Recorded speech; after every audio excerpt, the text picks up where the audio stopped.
The impression that I took away from the meetings with these leaders was that we are not headed towards World War III, but we are now fighting it. And it's not being fought in the traditional way. This war is being fought on the spiritual level and also not yet with guns. The guns are the financial instruments. Let me show you how this affects you. Gas is up to $3.53. That's up 25 cents since January 1st. This is the highest price gasoline has ever been at this time of year. Nobody's saying a word, are they? The president last week spoke about this, and he said it's because the economy is roaring back. And because the economy around the world is doing so well, people are using more fuel. Really? Is that true, or is that intrinsically evil? OPEC announced today that it's cut the world oil demand forecast. And they said they're going to cut not only the forecast, but they're going to cut production because of the poor economic outlook. Now, wait a minute. Which one is the truth? That gas is high priced because everything's roaring to life, or OPEC is cutting because the economy is doing poorly all around the world? Which is it? I'm going to show you this picture. This is a picture and I had blown up today. I wanted to show you this. Here I am, I'm chatting with some people. This is in the, I think, Portuguese embassy.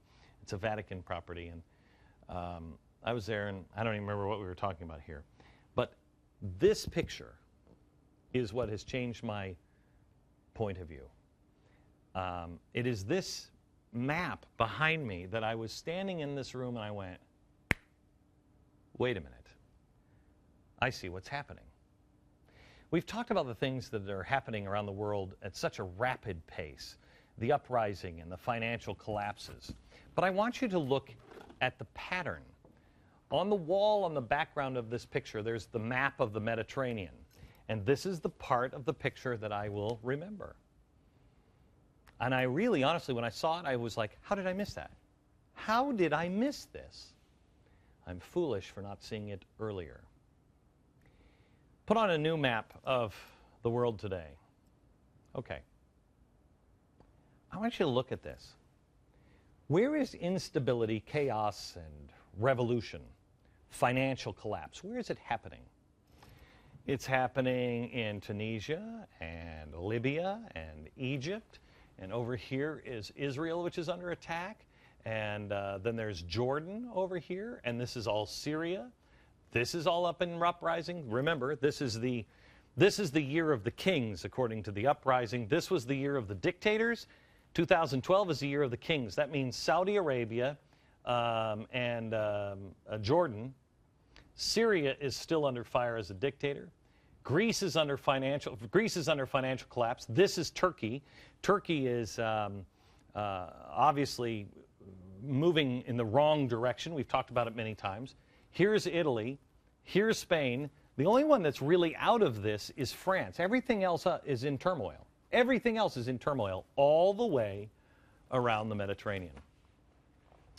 France goes into turmoil if these two crash, because this crashes, and I think it's Greece or Italy, I can't remember which one. France is on the hook for just a ton of their money. So that means this is all being tubed. Is that a coincidence? Mm-mm.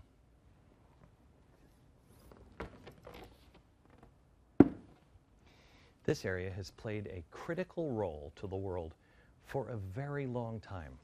Here's what made me see it more than anything else. Here's Saudi Arabia. This is Persia. This is Iran. But it was seeing this right here that made it leap out. Whoever controls the Mediterranean controls the world. Why? Well, let me give you a headline, see if you can figure it out. Today, Iran stopped selling oil to the British and the French. The British and the French. And oil jumps to a 9-month high. What's that going to do to the British economy and the French economy? What kind of effect is that going to happen? The European Commission says they're good. We got enough stock to meet demands for 120 days. Oh, well, I'm sure everything's going to be fixed in 120 days. Everything will clear up. Get the idea? power. This is World War III with financial instruments.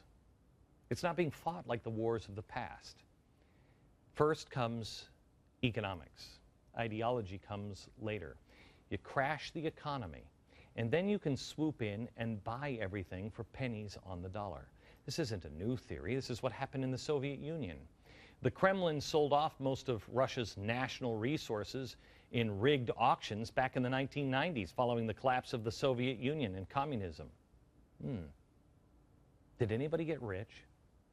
Oh, yeah. Nefarious people? This guy got rich in Russia, later sold his company for billions of dollars. If you pay attention to these kind of things, at least here in New York, you might know, probably don't know about Daddy, but you know about his daughter. Because Daddy just bought her this apartment in New York. She's going to school here in New York, so he bought her, without negotiating, $88 million apartment in New York City. This is the most expensive apartment. It's on Central Park. That's Central Park. This is on 15 Central Park West. Madonna lives in this building. Everybody who's anybody lives in this building. $88 million. She didn't even come to see it. Daddy just picked up the phone and bought it because she's going to school here. All right, so how does this all tie together with that stupid map? My grandpa would have seen this coming. My grandfather lived through the Great Depression. And there's a few things that he taught me that I never forgot, but I don't think I really started to get it until now. He always said, never buy something when everybody else is buying. Buy when everyone else is selling. The other thing he told me, those people who had money in the Great Depression not only survived, they changed the world. Okay, let's put those two things together. I was in Greece this weekend, and they were talking about austerity. And we tend to think of austerity as something, okay, they're going to cut the services back. That's our level. We have to think of this, I swear to you, I had like a Jason Bourne, Dan Brown weekend. I mean, it was a bizarre weekend. And the one thing that came to me is we've been playing this game at the wrong level. The really powerful people in the world, they get it. They know, they've seen it before. And a good friend of mine said, Glenn, you're playing a game that you don't even begin to understand. You're playing at a level that you can't even imagine. And he was right again. Don't think about austerity that way, as in, Social Security. Think about that, austerity, as taking things that the state had and owned, had value, still does, just not as much, and being forced to liquidate them in a fire sale. In Greece right now, they're selling huge pieces of property and industry at a fraction of the price. What about Italy? Well, they've got all kinds of stuff they could sell. They have old buildings and, oh, by the way, they do have a nationalized energy system. I wonder if anybody like George Soros or somebody like him could swoop in and then become the provider of energy for the whole country. This is all about money. Why would you want to control the Mediterranean? Well, bring the map up again. Oh, wait a minute. Look at that. If you control the Mediterranean, then you would control this strait, and this strait. Why is that important? Oil goes through the Mediterranean. Oil comes through the Mediterranean, through the Baltic, into here, which you got to have oil here. Oil comes from around Saudi Arabia, it comes through here, and then goes through here. Why? Where's it going? Oh, yeah, that's right, to America.